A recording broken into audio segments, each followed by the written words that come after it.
मैं उस ऋषि के बारे में क्या क्या बोलूं आपके सामने, समय बहुत तेजी से दौड़ रहा, लेकिन कुछ बात मैं आज आपको बता के जाऊंगा। और मैं बता के जाऊंगा कि वो महर्षि दुनिया का सबसे निराला महापुरुष हुआ, जो आज तक सनातन धर्म के लिए जो कोई काम नहीं कर पाए, वो काम ऋषि दयानंद सरस्वती ने किया। कोई सोच नहीं सकता था अंग्रेजों के शासन में अंग्रेजों के खिलाफ बोलना कोई मामूली बात थी क्या?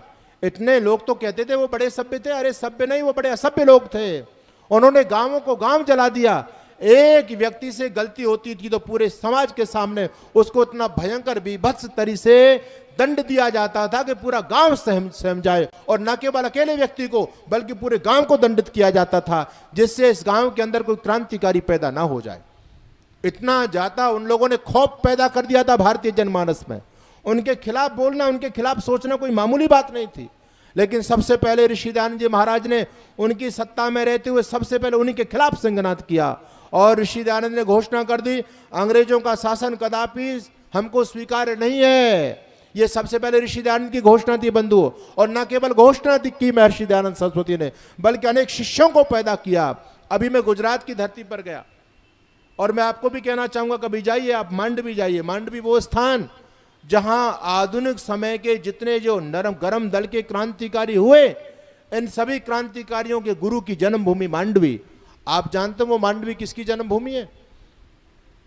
मैं नरेंद्र मोदी जी का नाम लेता हूं तो बहुत से लोगों के पेट में दर्द होता है, लेकिन मैं कहता जरूर हूं, उस बंदे में कुछ तो खूबी है ना। और खूबी क्या है मैं आपको बताना चाहता हूं। इस भारत भूमि का एक वीर सपूत, जिसने हजारों क्रांतिकारियों को पैदा किया, जिसके बड़े बड़े क्रांतिकारी जिसके शिष्य थे, लाला हरदयाल भाई परमानंद। लाला हरदयाल भाई परमानंद अपने पंजाब के श्री लाला लाजपत राय और मदन लाल ढींगरा, और आप आगे जाएंगे तो इनके वीर सावरकर, जिनको 2 बार आजीवन कारावास की सजा ब्रिटिश गवर्नमेंट ने सुनाई। ये बड़े बड़े क्रांतिकारी जिसके शिष्य थे, वो महान क्रांतिकारी क्या नाम था? श्यामजी कृष्ण वर्मा। श्यामजी कृष्ण वर्मा इंग्लैंड में जाकर के वो ऑक्सफोर्ड यूनिवर्सिटी में संस्कृत के प्रोफेसर भी थे, और प्रोफेसर होने के साथ उन्होंने इंडिया हाउस की स्थापना की वहां पर। और वहां जो भी भारत के संभ्रांत परिवारों के बच्चे जाते थे, उनके अंदर देशभक्ति कूट कूट करके भरते थे। वो जानते थे कि रईस परिवारों के ब्रिलियंट बच्चे यदि देश की सेवा में लग गए तो देश को बहुत जल्दी सफलता मिल सकती है। इस बात को श्यामजी कृष्ण वर्मा जानते थे। इसलिए भारतवर्ष के जो उच्च घरानों के बच्चे जाते थे विदेश में, वो सब इंडिया हाउस में रहते थे, उनकी व्यवस्था श्यामजी कृष्ण वर्मा करते थे। बंधुओं, ये श्यामजी कृष्ण वर्मा ने बहुत बड़ा संघर्ष किया। श्यामजी कृष्ण वर्मा कोई सामान्य व्यक्ति नहीं थे। ये भारत की अनेक रियासतों के दीवान रहे, 2.5 साल तक आर्य समाज के प्रचारक रहे, और संस्कृत के उद्भट विद्वान थे, कोई सामान्य विद्वान नहीं थे संस्कृत के। इसलिए इनको ऑक्सफोर्ड यूनिवर्सिटी में संस्कृत के प्रोफेसर के रूप में मनोनीत किया गया था। जिस श्यामजी कृष्ण वर्मा की मृत्यु हुई थी जिनेवा में, और उन्होंने जिनेवा सरकार के साथ में एक अनुबंध किया था। उन्होंने कहा था कि मेरा देश, अभी मेरे देश को आजाद होने में बहुत समय लगेगा, क्योंकि अभी मेरे देश की तरुणाई सोई पड़ी है, जगाना पड़ेगा लोगों को, सोते शेरों को जगाना पड़ेगा, समय लगेगा अभी। लेकिन मेरा एक संकल्प पूरा करना, जिनेवा सरकार को लिखित में दिया था, अनुबंध हुआ था सरकार का और श्यामजी कृष्ण वर्मा जी का।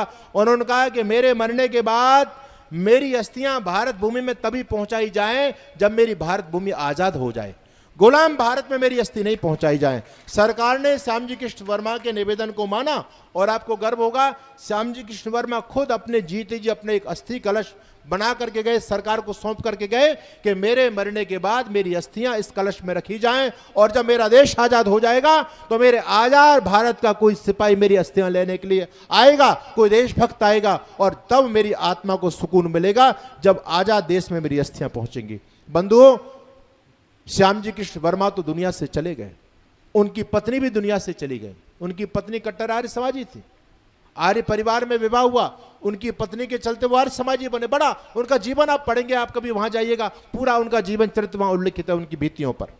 निवेदन में कर रहा था, उनका निधन हो गया। निधन होने के बाद में देश में सरकारें बनी, देश भी आजाद हो गया, अनेक सरकारें बनी, ऐसी ऐसी सरकारें बनी, एक एक परिवार के 3-3 लोग देश के प्रधानमंत्री बन गए। लेकिन सब भूल गए उस महान क्रांतिकारी श्यामजी कृष्ण वर्मा को, उसके संकल्प को। उसका अस्थि कलश आज भी प्रतीक्षा कर रहा था, अरे कोई मां भारती का लाल आए और मेरी अस्थियों को लेकर के भारत में जाए। किसी ने काम नहीं किया। जब नरेंद्र मोदी गुजरात के मुख्यमंत्री थे तो नरेंद्र मोदी स्पेशल अपने वायुयान से गए और जिनेवा से श्यामजी कृष्ण वर्मा और उनकी पत्नी का अस्थि कलश लेकर के आए और उन्होंने क्रांति तीर्थ के नाम से एक यात्रा पूरे गुजरात में निकाली। गुजरात के गांव-गांव तक यात्रा को लेकर के गए और गुजरात के लोगों को बताया कि ये वो महान क्रांतिकारी है जिसके चलते आज हम सभी आजादी खुली हवा में श्वास ले पा रहे हैं, आजादी की खुली हवा में श्वास ले पा रहे हैं। ये श्यामजी कृष्ण वर्मा का चमत्कार है, उनका त्याग और उनका बलिदान है।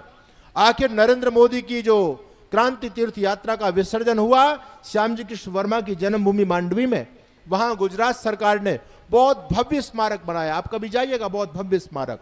अभी उसको लगभग 15 साल हो गए, फिर दोबारा से उसको और अच्छा बनाया जा रहा, अभी बंद किया है, पूरे आम जनता के लिए बंद कर दिया गया। मेरा गुजरात में कार्यक्रम था तो मुझे वहां के लोग लेकर के गए, विधायक जी साथ थे, तो उन लोगों ने खोल के सब कुछ दिखाया।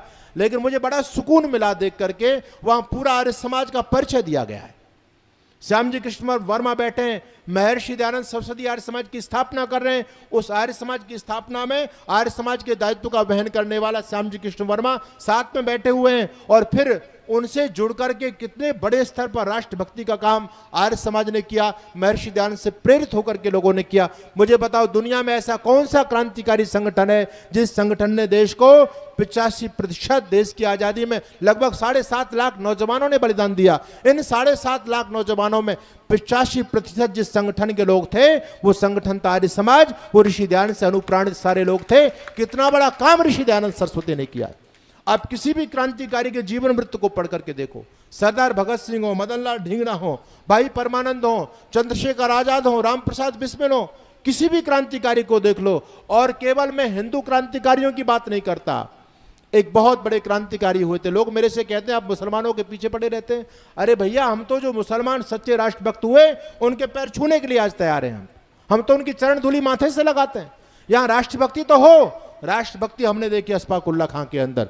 अशफाक उल्लाह खां राम प्रसाद बिस्मिल के अजीज मित्र थे और उनके साथ क्रांतिकारी गतिविधियों में बढ़ चढ़ करके भाग लेते थे। लोगों ने कहा कि बिस्मिल जी आप किसके साथ रह रहे हैं, ये मुसलमान है, अरे इसको शुद्ध कर लो।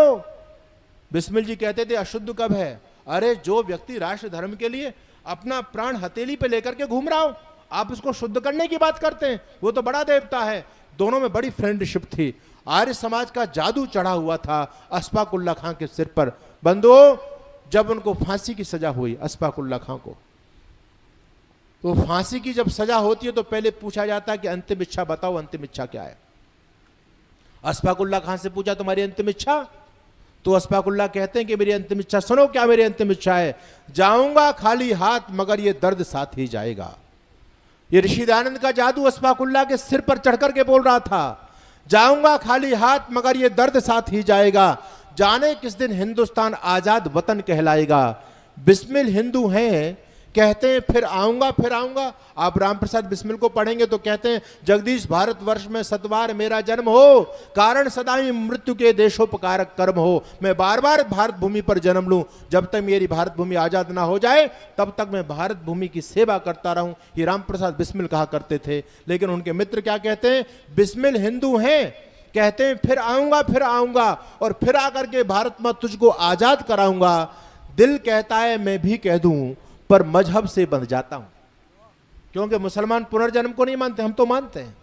दिल कहता है मैं भी कह दूं पर मजहब से बंध जाता हूं, मैं मुसलमान हूं पुनर्जन्म की बात नहीं कह पाता हूं। यदि खुदा कहीं मिल गया मुझे तो अपनी झोली फैला दूंगा और जन्नत के बदले उससे पुनर्जन्म ही मांगूंगा। ये राम प्रसाद बिस्मिल के मित्र थे अशफाक उल्लाह खां। इनके सिर पर भी सत्यार प्रकाश का जादू सिर चढ़ करके बोल रहा था। बंधुओं, कितना बड़ा काम ऋषि दयानंद सरस्वती ने किया।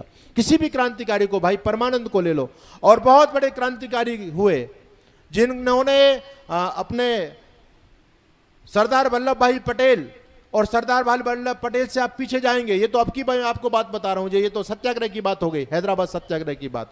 उससे पहले आप लोकमान्य बाल गंगाधर तिलक को लीजिए। लोकमान्य बाल गंगाधर तिलक जी को सत्याग्रह प्रकाश दिया था दादा भाई नौरोजी ने। दादा भाई नौरोजी बहुत बड़े क्रांतिकारी थे, वो बूढ़ा शेर सत्याग्रह प्रकाश का नियमित अध्ययन करता है। और जब तिलक जी उनके पास में पहुंचे तो तिलक जी ने कहा कि दादा भाई तुम्हारे समाजी बन गए हो जो सत्याग्रह प्रकाश पढ़ते हो।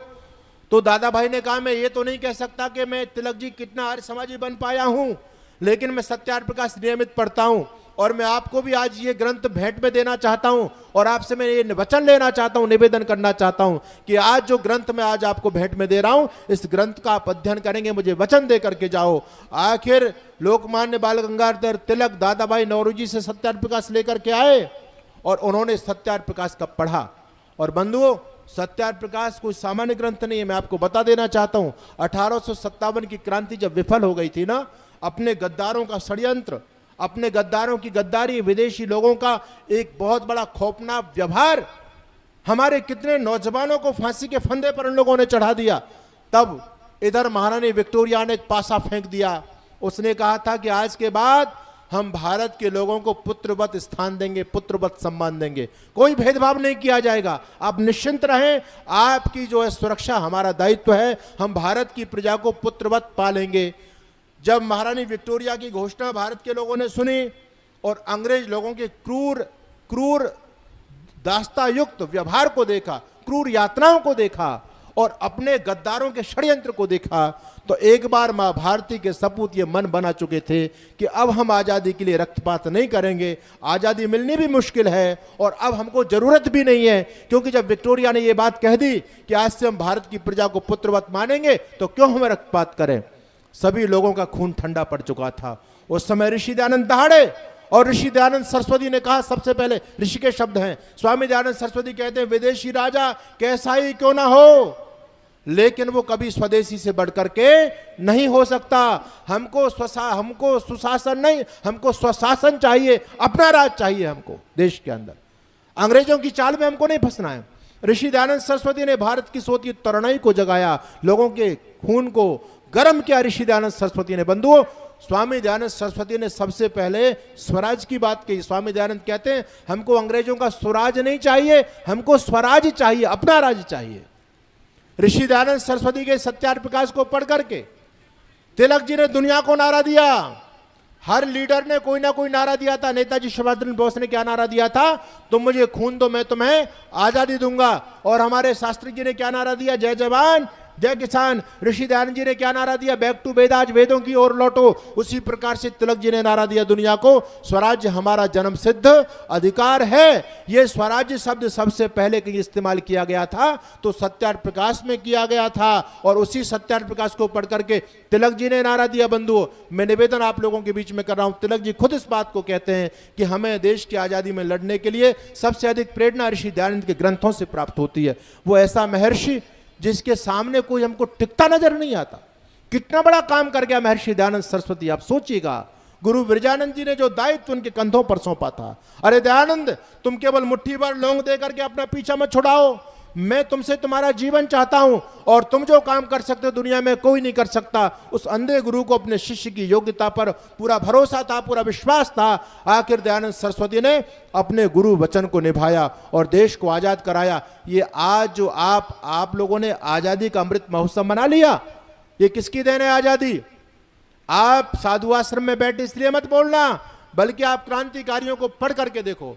पढ़िए भगत सिंह और उनके मृत्युंजय पुरखे, एक पुस्तक लिखी है, भगत सिंह जी की पोती है, उसने लिखी है। वो स्पष्ट कहती है कि आज भारत आजाद है, इसका पूरा की पूरा श्रेय आर्य समाज को जाता है। और हमारे देश के यशस्वी गृह मंत्री सरदार वल्लभ भाई पटेल इस बात को कहते थे कि अगर आर्य समाज ने भूमिका नहीं बनाई होती तो हम कभी भी निजाम हैदराबाद को झुकाने में कभी कामयाब नहीं हो पाते।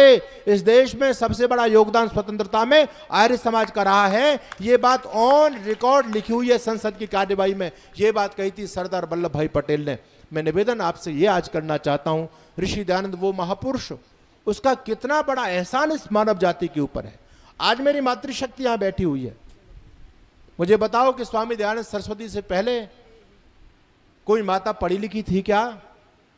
कोई माता वेद मंत्रों का वाचन कर सकती थी क्या? कोई कथा सुना सकती थी क्या? अरे ये ऋषि दयानंद का करिश्मा है। और केवल उस समय की मैं बात नहीं करता, आप तो वर्तमान समय में आ जाइए। वर्तमान समय में आज भी ये पाखंडी आप पर पाबंदियां लगा रहे हैं। कहते हैं कि स्त्रियां यज्ञ नहीं कर सकती, स्त्रियां गायत्री का जाप नहीं कर सकती, स्त्रियां यज्ञोपवीत नहीं धारण कर सकती। आज के जमाने में बागेश्वर धाम हो, चाहे अनुरुद्धाचार्य हो, चाहे देवकी नंदन ठाकुर हो, आप पर पाबंदी लगाते हैं। जिनकी ये मातृशक्ति पैर धो करके पी रही है, वो आपका अपमान कर रहे हैं आज के समय में भी। सोचो, जिस समय ऋषि दयानंद का प्रादुर्भाव हुआ था, उस समय हमारी मातृशक्ति की क्या स्थिति थी बंधुओं। उस समय यदि कोई माँ विधवा हो जाती थी ना, तो उसको डाकनी कहते थे, उसको शाकनी कहते थे, उसको कहते थे अपने पति को खा गई। इसका मुंह देखना भी अपशुकन माना जाता था। इसको अपने घर के अंदर 4 दीवारों में बंद कर दिया जाता था। क्या स्थिति थी हमारी मातृशक्ति की। और वो इतिहास का वो झरोका आप सबको पता है। जब महर्षि दयानंद सरस्वती गंगा के तट पर बैठे हुए और ऋषि दयानंद का सुबह का समय जब ध्यान मग्न हो गए, उनका अपना समाधि का समय पूरा हो गया, अचानक छपाक से एक आवाज होती है गंगा के अंदर। और ऋषि का ध्यान जब गया सामने, तो एक माँ गंगा में कुछ बहा रही है और बहाने के बाद में रो भी रही है बुरी तरह से, और एक कपड़े को धो रही है गंगा के पानी में, बुरी तरह से रुदन कर रही है ऋषि दयानंद से। ये वेदना नहीं देखी गई बंधुओं। और स्वामी दयानंद सरस्वती उस माँ के पास में आते हैं, पूछते हैं कि माते क्या बात है, तुमने क्या बहाया और तुम क्या धो करके ले जा रही हो। उसने अपबीती बताई, स्वामी जी मैं क्या बताऊं, मैं विधवा हूं, मैं धनहीन हूं स्वामी, मैं विधवा हूं, धनहीन हूं, मेरा अंतिम सहारा यही लाल था, पास जो था गंवा बैठी बीमारी में, 2 महीने से रोगी था, बेहाल था। मेरा एक ही बेटा, मेरा पति चला गया, और जब पति चला गया तो समाज के कितने ताने मुझे सुनने पड़े। मैंने फिर भी अपने आप को मजबूत किया कि मेरा बेटा तो है पति के रूप में, मैं अपने बेटा के साथ अपनी जिंदगी व्यतीत करूंगी। लेकिन मेरा दुर्भाग्य है कि मेरा बेटा भी आज मुझे छोड़ करके चला गया। मेरे जीवन में जो कुछ भी पूंजी थी, मैंने सब बेटे की चिकित्सा पर लगा दी, लेकिन मैं इस बेटे को नहीं बचा सकी। अब जब मेरा बेटा मर गया, पति मर गया, लोगों ने तो मेरे से बात करना बंद कर दिया। ये पति को खा गई और बेटे को खा गई, ये तो डाकनी है, इसको तो लोग दर्शन ना करें तो अच्छा नहीं, अपशकुन हो जाएगा। स्वामी जी कौन मुझे कफन देता, मेरे बेटा को दफनाने तक लोग नहीं आ पाए, किसी ने मेरे सांत्वना नहीं बताई, किसी ने मेरी हृदय की पीड़ नहीं पूछी। आखिर हमारे यहाँ रिवाज है कि जब कोई बेटा, कोई व्यक्ति मरता है तो उसको कफन में नया कपड़ा प्रयोग किया जाता है। मैं कपड़ा लेने जाती तो जाती कहां, लोग तो पहले से ही मुझे ताने दे रहे थे, राक्षसी है, डाकनी है, खा गई बेटे को, खा गई पति को, इसका मुंह देखना पाप है, नहीं अनर्थ हो जाएगा। स्वामी जी एक साड़ी थी मेरे बक्से में, जब मैं कभी दुल्हन बन करके आई थी, वो नई साड़ी मेरे बक्से में पड़ी हुई थी, मैंने उसी साड़ी को फाड़ लिया और फाड़ करके बेटे की लाश पर कफन के रूप में बेटे को ढक करके लाई हूं। आज मेरा बेटा तो गंगा में मैंने बहा दिया, लेकिन बेटा तो चला गया, मुझे तो अभी और इस दुर्भाग्यशाली को और अभी संसार में जीना है। कौन मेरी मदद करेगा, लोग मुझे देखना नहीं चाहते। अरे मैं इस तन को कैसे ढकूंगी स्वामी जी, मैंने उस कफन को धो लिया है, वापस लेकर के जाऊंगी और वापस इसको फिर सुई से अपनी साड़ी में सिल लूंगी और ये मेरे बदन ढकने का काम आएगा। ये मेरी मातृशक्ति की स्थिति थी उस समय। बंधुओं में निवेदन करना चाहता हूं, ऋषि दयानंद सरस्वती ने जब इस घटनाओं को देखा, स्वामी दयानंद की आत्मा चीत्कार कर उठी।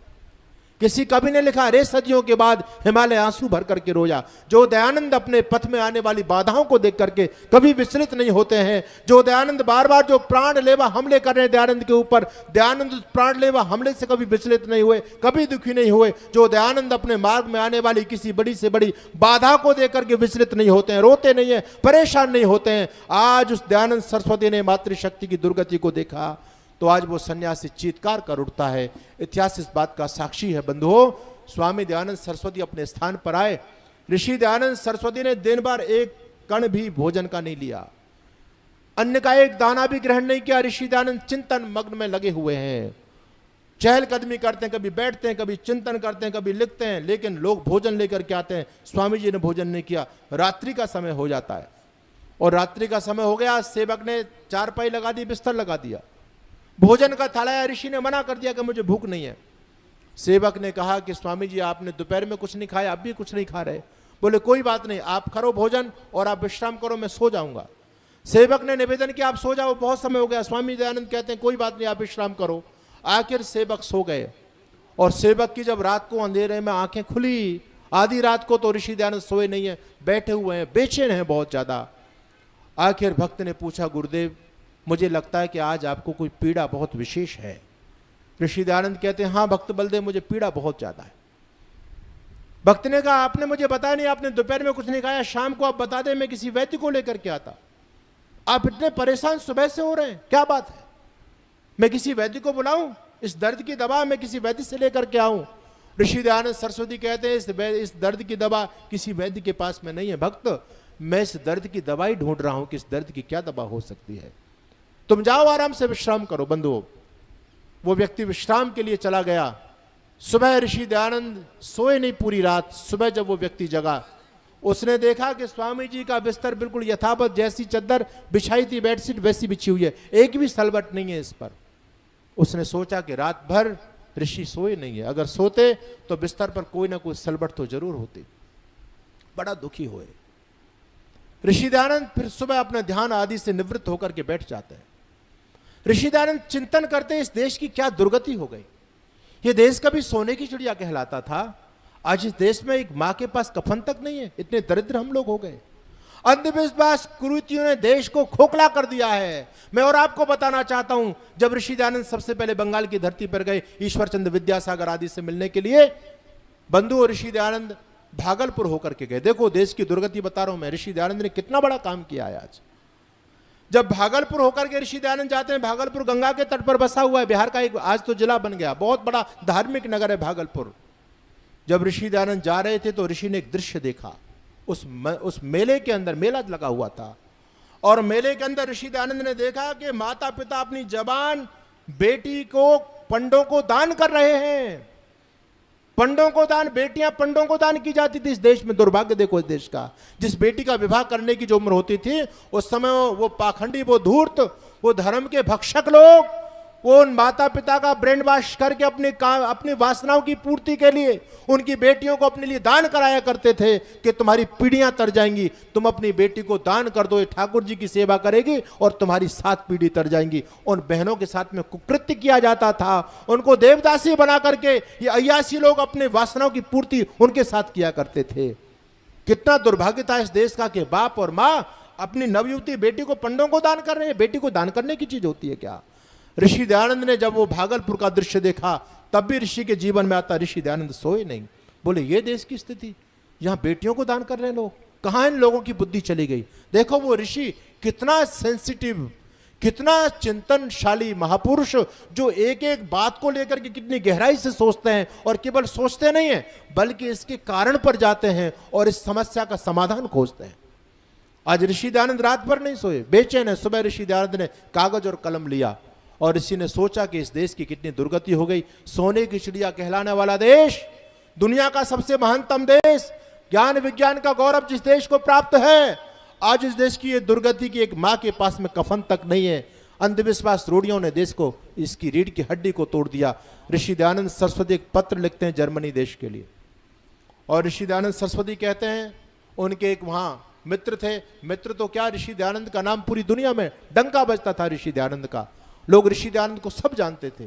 हमारा देश उस समय, हमारे बड़े बड़े ज्ञान विज्ञान के कोष जो अपने विश्वविद्यालय थे सारे ध्वस्त कर दिए गए, जला दिए गए। हमारे पास ज्ञान विज्ञान कुछ नहीं बचा, भारत खोखला हो चुका था उस समय। ऋषि दयानंद कहते हैं कि जर्मन के अंदर अभी विज्ञान है। मैं अपने भारत देश के कुछ बच्चे आपके देश में पढ़ने के लिए भेजना चाहता हूं। जब मेरे भारत देश के बच्चे विदेश से शिक्षा लेकर के आएंगे, तो उनके पास जब टेक्नोलॉजी की शिक्षा होगी तो भारत देश में आकर के वो उद्योग धंधे स्थापित करेंगे, ज्ञान विज्ञान की परंपराएं मेरे देश में बढ़ेंगी, मेरे देश की आर्थिक स्थिति मजबूत होगी और इस देश को संबल प्राप्त होगा। इसलिए ऋषि दयानंद वहां की यूनिवर्सिटी के लिए पत्र लिखते हैं, प्रोफेसर के लिए, कहते हैं कि मैं अपने भारत देश से कुछ बच्चे आपके देश में शिक्षा प्राप्त करने के लिए भेजना चाहता हूं। बंधुओं, उस व्यक्ति के पास पत्र पहुंचा। प्रोफेसर ने पत्र लिखा कि दयानंद सरस्वती, बच्चे आप चाहो उतने भेज सकते हो, लेकिन यह भारत देश नहीं है। भारत देश में तो शिक्षा को बेचना पाप समझा जाता है।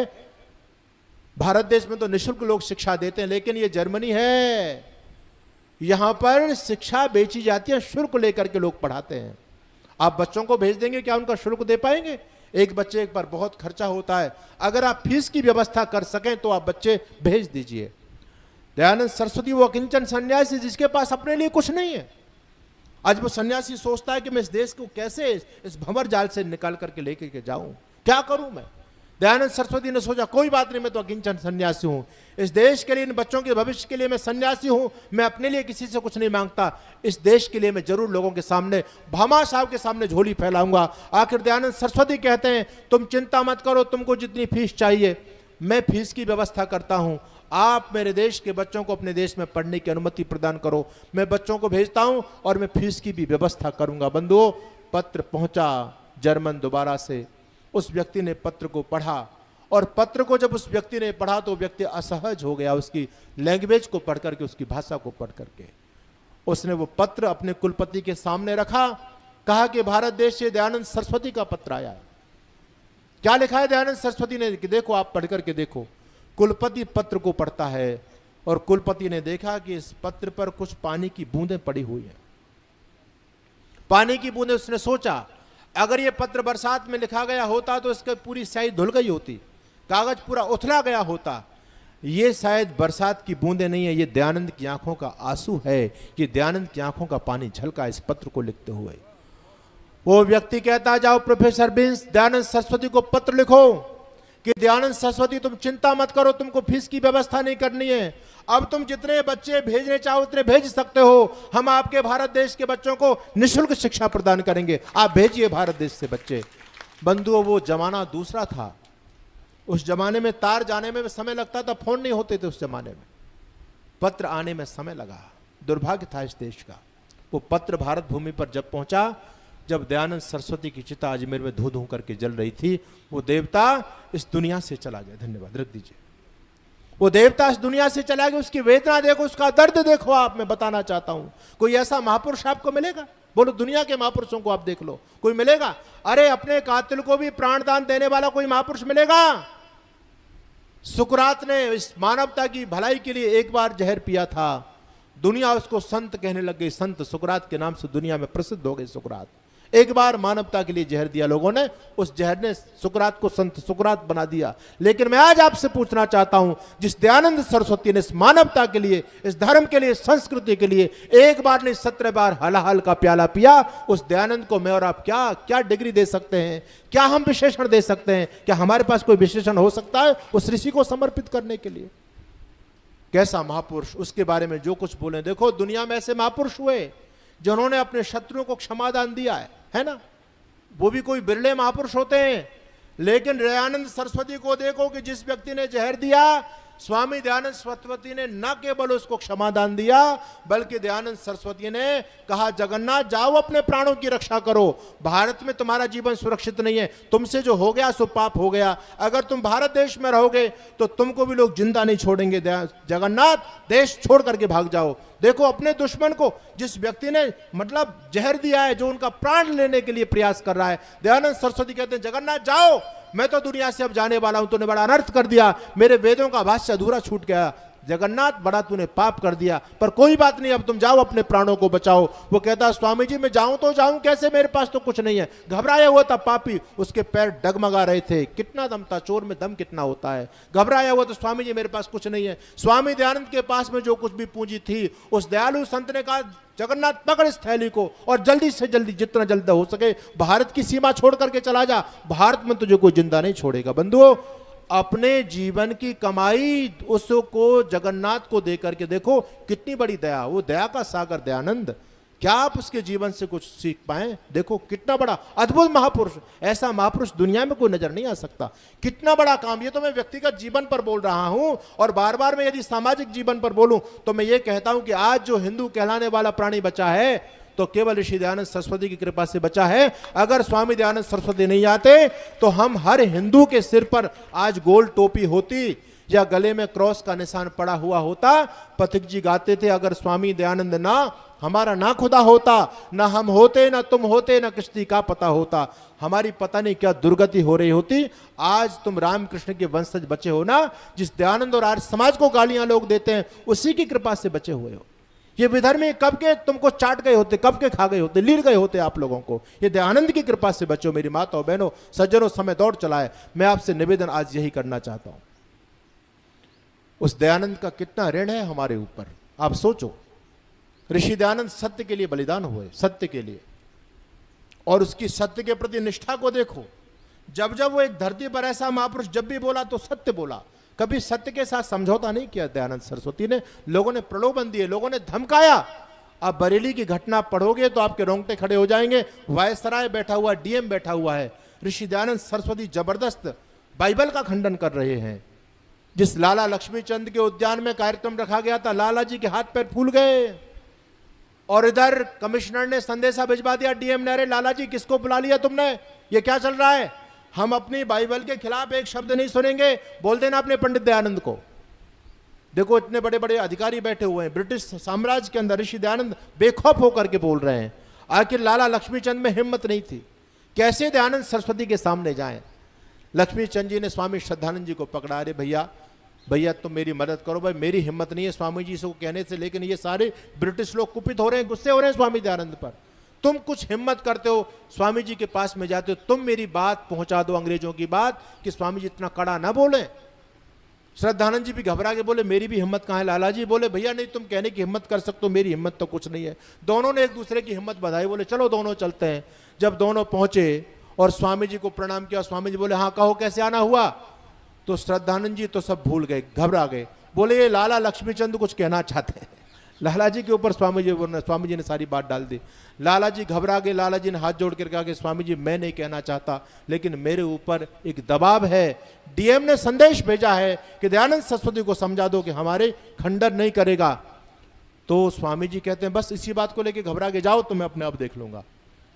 लाला जी वापस आ गए। दूसरे दिन फिर सभा होती है, फिर कमिश्नर बैठा हुआ है, डीएम बैठा हुआ है, और ऋषि दयानंद अपने मंच से बोल रहे हैं। लोग कहते हैं कि सत्य मत बोलो, पाखंड का खंडन मत करो, डीएम नाराज हो जाएगा, वायसराय नाराज हो जाएगा। अगर देश का चक्रवर्ती सम्राट क्यों नहीं नाराज हो जाए, दयानंद तो सत्य ही बोलेगा। अगर दयानंद को कोई तोप के मुंह से बांध दे और फिर कहे दयानंद बोलो, तुम झूठ बोलोगे या सत्य बोलोगे, तो दयानंद तोप के मुंह से बंधा हुआ दयानंद यही कहेगा कि मैं सत्य बोलूंगा, झूठ नहीं बोलूंगा। ऋषि दयानंद कहते हैं मेरी उंगलियों को लोग मोमबत्ती की तरह जला दें और फिर भी मेरे से कहें दयानंद बोलो, झूठ बोलोगे या सत्य बोलोगे, तो ऋषि कहते हैं मैं सत्य बोलूंगा, चाहे मेरी उंगलियों को मोमबत्ती की तरह फूंक दिया जाए, जला दिया जाए। जब ऋषि दयानंद सरस्वती जोधपुर की पावन धरती पर प्रस्थान करते हैं बंधुओं, लोगों ने स्वामी दयानंद जी को रोका था कि स्वामी जी वहां मत जाओ, राजस्थान के लोग बड़े सख्त होते हैं, उनका स्वभाव बड़ा वैसा होता है, और विशेष करके जोधपुर के लोग, इसलिए वहां का राजा भी ठीक नहीं है, और आप जाओगे तो आप खंडन मंडन जरूर करोगे, आप मानोगे नहीं। स्वामी दयानंद सरस्वती कहते हैं अरे भैया बड़े बड़े जंगलों को काटने के लिए बड़े बड़े कुल्हाड़े चलाने पड़ते हैं, क्यों डरते हो तुम, सत्य के लिए मेरा बलिदान हो जाए मुझे कोई चिंता नहीं है। ऋषि दयानंद सरस्वती गए बंधुओं, और क्या अंजाम हुआ, ऋषि कभी नहीं झुके। मैं कहता हूं वो ऋषि जब जब बोला वो सत्य बोला, कभी इससे सत्य से समझौता नहीं किया, सत्य के लिए पैदा हुआ और सत्य में ही वो लय हो गया। मैं आपसे ये निवेदन करना चाहता हूं, हम सभी ऋषि दयानंद के अनुयायी हैं आज, अगर उस ऋषि का आप थोड़ा बहुत भी अपने आप को ऋणी समझते हैं, तो मेरा विनम्र निवेदन, आपस की राजनीति से ऊपर उठ जाओ। ये आर्य समाज में तो बार बार कहता हूं कि दयानंद का हत्यारा केवल जगन्नाथ नहीं है। जगन्नाथ की क्या औकात जो दयानंद को मार दे। जब तक दयानंद के विचार धरती पर जीवंत है तब तक दयानंद जीवंत है, दयानंद कभी मरे नहीं है। अरे शरीर किसका रहता है, शरीर तो एक दिन खत्म होता ही है, लेकिन जब तक ऋषि के विचार धरती पर है तब तक ऋषि दयानंद जीवंत है। मैं तो उसको जगन्नाथ से कम नहीं मानता जो ऋषि की विचारधारा को प्रभावित कर रहा है, जो ऋषि की विचारधारा को बढ़ाने में एक पत्थर बनकर के अड़ा हुआ है, वो जगन्नाथ से कम है क्या, वो ऋषि दयानंद का हत्यारा नहीं है क्या। आज आपको चिंतन करना पड़ेगा कि मेरे आपस के स्वार्थ के चलते, मेरे आपस के हट और दुराग्रह के चलते मैं कहीं आर्य समाज के मार्ग में रोड़ा तो नहीं बना हुआ।